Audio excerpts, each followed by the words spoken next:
Glossary के ही next हम point को लेते हैं, पर्सोनिफिकेशन, जिसको हिंदी में हम मानवीकरण कहते हैं। मानवीकरण के बारे में आपने सुना भी होगा। When an author describes something non human with human characteristics, जब लेखक वर्णन करता है किसी नॉन ह्यूमन, अमानवीय या फिर नॉन लिविंग थिंग का विद ह्यूमन करेक्टरिस्टिक्स, और उसके अंदर मानव के गुण डाल देता है। किसी नॉन लिविंग चीज़ में जब वो मानव के गुण डाल देता है तो उसे हम क्या कहेंगे कि उसका मानवीकरण हो गया, उसे पर्सोनिफिकेशन बोलेंगे।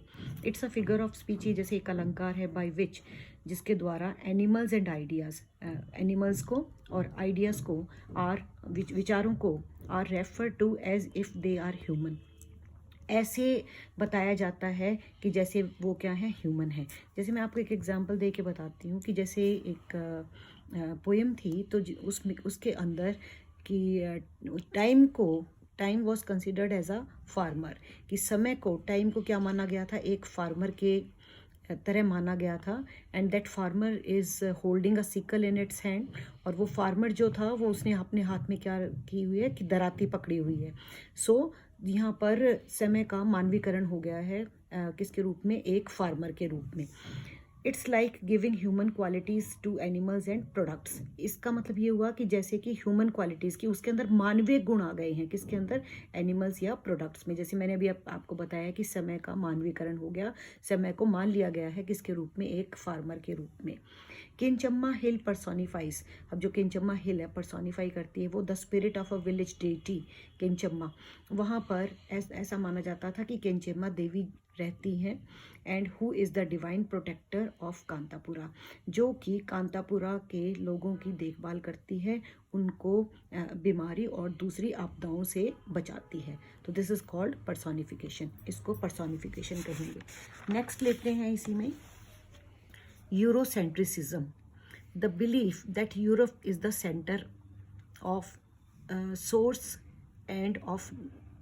of knowledge and power। ये माना गया था क्योंकि we were under British rule, हम ब्रिटिश रूल के अंडर थे, तो यूरोप को ये माना गया था कि वही एक जगह है, स्रोत है किस चीज़ का, नॉलेज और पावर का, मतलब वहीं सबसे ज़्यादा ज्ञान है, वहीं सबसे ज़्यादा पावर है, ये माना गया था Eurocentrism. The other traditions of non European world are inferior, और ये माना जाता था कि जो दूसरे हैं नॉन यूरोपियन वर्ल्ड है आर इन्फीरियर, वो क्या है, इन्फीरियर है, और जो यूरोप है वो क्या है, एक तरह से सुपीरियर है because of knowledge and power. Next is Hari कथा। हिंदी में जैसे हरि कथा, अगर मैं ना भी बताऊं तो भी आपको समझ में आ जाएगा। हरि कथा, कथा मीन्स कहानी, हरि मीन्स भगवान, भगवान की कहानी।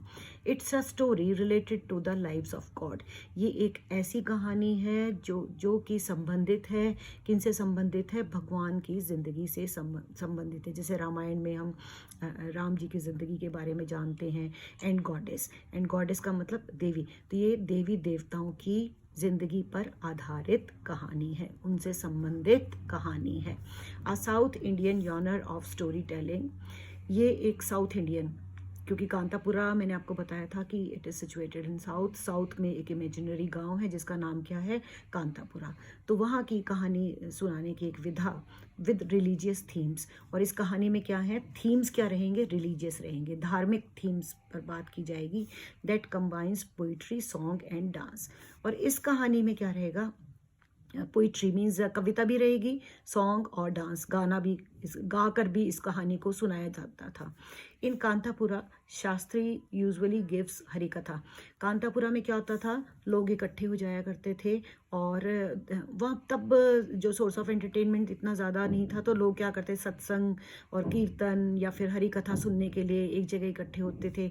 और जो शास्त्री जी जो थे वो क्या करते थे, लोगों को कहानी सुनाते थे। एंड मूर्ति पेश जय रामाचार, फिर क्या हुआ, लोग जब इकट्ठे होते थे तो फिर मूर्ति ने क्या किया, एक बार जय रामाचार को बुलाया, क्या करने के लिए, टू गिव अ हरि कथा। उन्होंने एक हरि कथा सुनाई थी to the people of Kanthapura.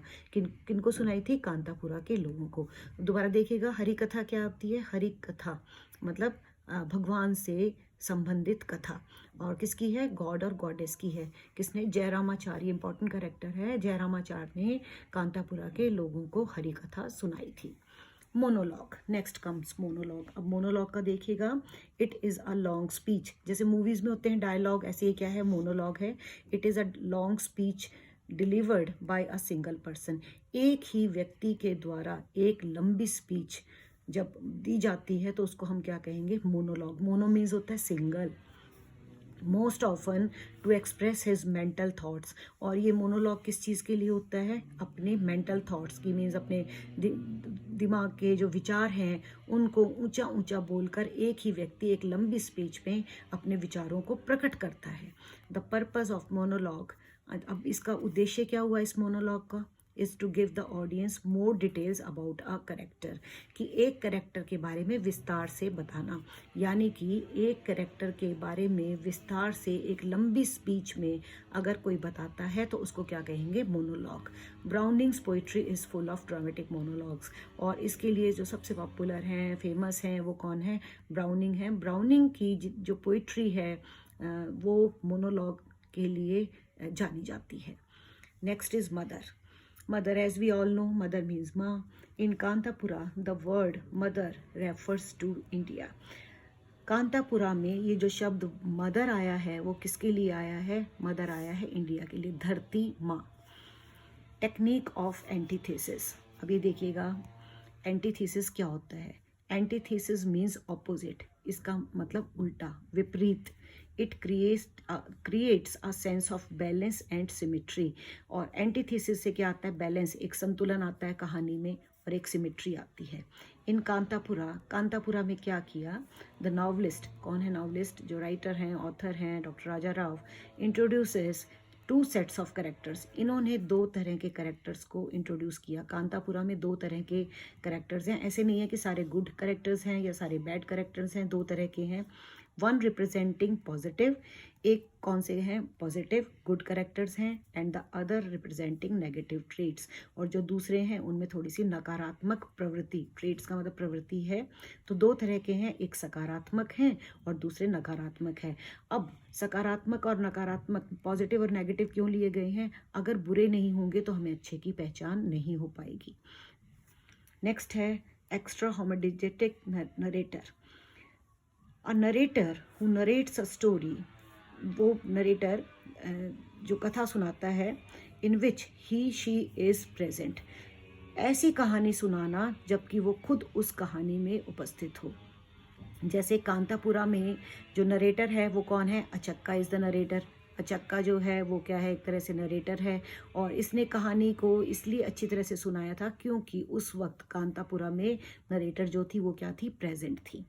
In Kanthapura Achakka old lady है, and is an extra homodiegetic narrator. और क्योंकि she was present at that time, जब भी कोई ये घटनाओं का विस्तार से इसलिए वर्णन कर पाई क्योंकि ये उसमें उस वक्त उपस्थित थे उस गांव में। Pariah, a person of low caste और अनटचेबल, ठीक है, जो लो कास्ट से बिलोंग करते हैं उनको क्या कहा गया है, परिहा। नेक्स्ट इज इनकलाब जिंदाबाद। ये नारा सुना होगा आपने, पुरानी मूवीज आप देखते हो उनमें इनकलाब जिंदाबाद, लॉन्ग लिव द रेवोल्यूशन। हमारी जो क्रांति है वो क्या रहे, क्रांति लंबी चले, जय हो। Next is onomatopoeia.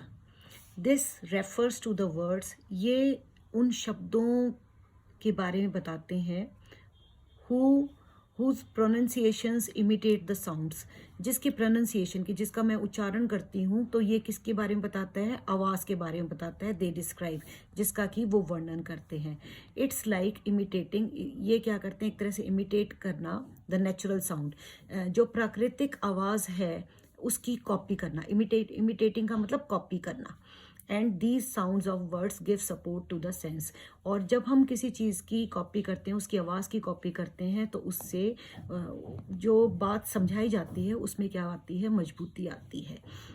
Note instance the words, अब देखिएगा इन शब्दों को देखिएगा, जैसे हिस, बज, ये जो बजिंग साउंड है, मधुमक्खी की जैसे जो आवाज़ होती है उसके बारे में। अब जैसे अगर मैं आपको कहूँ टर टर, तो आपको एकदम समझ में आ जाएगा कि मैं किसकी बात कर रही हूँ, मेंढक की बात कर रही हूँ। और अगर मैं हिस करती हूँ तो इसका मतलब क्या आ रहा है, एक तरह से स्नेक की बात कर रही हूँ। कार्ट्स क्लैटर्ड एंड क्रीक्ड, जैसे कार्ट्स, जैसे बैलगाड़ी है, ये उसके पहिए हैं, तो जब ये चलते हैं तो इसकी आवाज़ आती है, जैसे क्लैटर्ड एंड क्रीट का मतलब चूं चूं की जैसे ये आवाज़ आ रही है कार्ड्स की, तो इनकी आवाज़ से क्या होती है, उसकी बात को क्या मिलती है, मजबूती मिलती है। इसका मतलब नेचुरल साउंड, ये किसके बारे में बात कर रहे हैं, उसकी प्राकृतिक आवाज़ के बारे में। आवाज़ के माध्यम से चीज़ के बारे में पता चलना, उसको क्या कहेंगे, onomatopoeia. Next is narrative. Narrative means फिर अगेन कथा। It means relating to story telling. ये किस से संबंधित होती है, स्टोरी टेलिंग, कि स्टोरी को किस प्रकार से बताया गया है। एक तो कहानी होगी, ठीक है, सपोज ये होगी कहानी। इस कहानी को किस तरह से सुनाया जा रहा है, किस तरह से बताया जा रहा है, दैट इज कॉल्ड नरेटिव, उसको नरेटिव कहते हैं। It's the technique, is the method of telling stories, कि कहानी को जैसे मैं आपको समझा रही हूँ तो एक समझाने का जो एक तरीका होता है, तो narrative technique is the method of telling stories. ये एक ऐसी तकनीक है, ऐसा मेथड है, क्या बताने का, सुनाने का, स्टोरीज को सुनाने का। इट हैज़ अ सीक्वेंस, इसमें एक ऑर्डर होता है, और कलेक्शन ऑफ इवेंट्स, और इसके अंदर इवेंट्स एक के बाद एक, सपोज ये घटना हो गई और इस घटना को जोड़कर जो बताया जाता है, दैट इज कॉल्ड कहानी, उसको क्या कहेंगे, हम कहानी कहेंगे। Narrative material can be fictional, historical और अ मिक्सचर ऑफ बोथ। ये क्या हो सकता है, फिक्शनल भी हो सकता है, हिस्टोरिकल मीन्स ऐतिहासिक भी होता है, मतलब कहानी किसी भी तरह की हो, उसको सुनाने का जो तरीका है उसको हम क्या कहेंगे, नरेटिव कहेंगे। नेक्स्ट देखिएगा बच्चे, ट्रुथ। ट्रुथ का मतलब सच्चाई। मैंने पहले आपको सत्याग्रही के बारे में बताया था। सत्याग्रही का मैंने बताया था कि वो इंसान जो कि क्या चलता हो, सत्य के रास्ते पर चलता हो। तो ट्रुथ को मुझे अलग से आपको ज़्यादा बताने की ज़रूरत नहीं है, यू ऑल नो, आप सबको पता है ट्रुथ का मतलब क्या है, सच्चाई। Gandhi ji believed in truth and non violence. हम सबको पता है कि गांधी जी का भरोसा था, विश्वास था किन दो चीज़ों में, ट्रुथ, सच्चाई में, और नॉन वायलेंस और अहिंसा।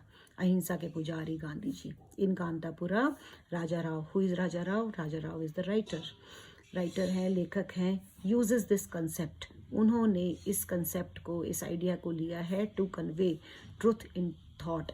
उन्होंने सच्चाई को लाया है, सच्चाई जो वर्ड है इसको लाया है किसमें, thought, speech and action.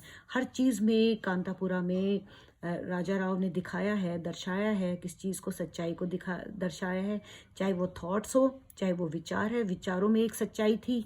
Speech, हमारी वाणी में, बोली में जो भी हमने बात कही, जो भी उन्होंने कैरेक्टर्स ने बात की, उसमें क्या थी, सच्चाई थी एंड एक्शन। और कार्य में भी क्या थी, सच्चाई थी। यानी कि कांतापुरा में ज़्यादातर कैरेक्टर्स जो कि गांधी जी को फॉलो करते थे, उनके विचारों में भी सच्चाई थी और उनके कार्यों में भी सच्चाई थी। तो truth plays an important role in Raja Rao Kanthapura. तो ट्रुथ का राजा राव की कांतापुरा में एक बहुत बड़ा रोल है। नेक्स्ट कम स्वराज, और इसके बाद आता है स्टूडेंट स्वराज।